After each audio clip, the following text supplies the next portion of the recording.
আমাকে দেখে আর কোনো কথা আসতেছে না। তোমার কেমন লাগছে? Mind blowing. খেলতে চাই এখন।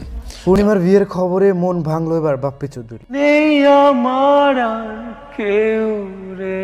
ঢালিউড তারকা অভিনেত্রী দিলারা হানিফ পূর্ণিমার বিয়ের খবর প্রকাশ্যে আসতে সোশ্যাল মিডিয়ায় শোরগোল পড়ে গেছে। অনেকেই প্রিয় নায়িকার জন্য হা হুতাশ করছেন, ভেঙেছেন অনেকের মন।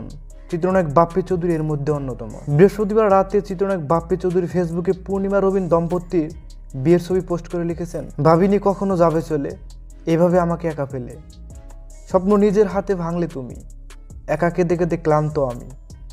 প্রতিশোধ নেব না আমি, বাধাও দেব না, একবার বলে যাও কেন আমার হলে না।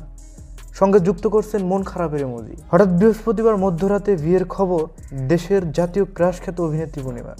খবরটা নিজেই দিয়েছেন গণমাধ্যমকে। পাত্র আশফাকুর রহমান রবিন। তিনি পেশায় বহুজাতিক একটি কোম্পানির মার্কেটিং বিভাগের উচ্চপদস্থ কর্মকর্তা। পড়াশোনা করছেন সিডনির একটি বেসরকারি বিশ্ববিদ্যালয়ে, সেখান থেকে উচ্চতর ডিগ্রি নিয়েছেন। গত 27শে মে পূর্ণিমা রবিনের দুই পরিবারের সম্মতিতেই বিয়ের আনুষ্ঠানিকতা সম্পন্ন হয়। বর্তমানে নবদম্পতি রাজধানীর একটি অভিজাত এলাকায় একই ছাদের নিচে বসবাস করছে।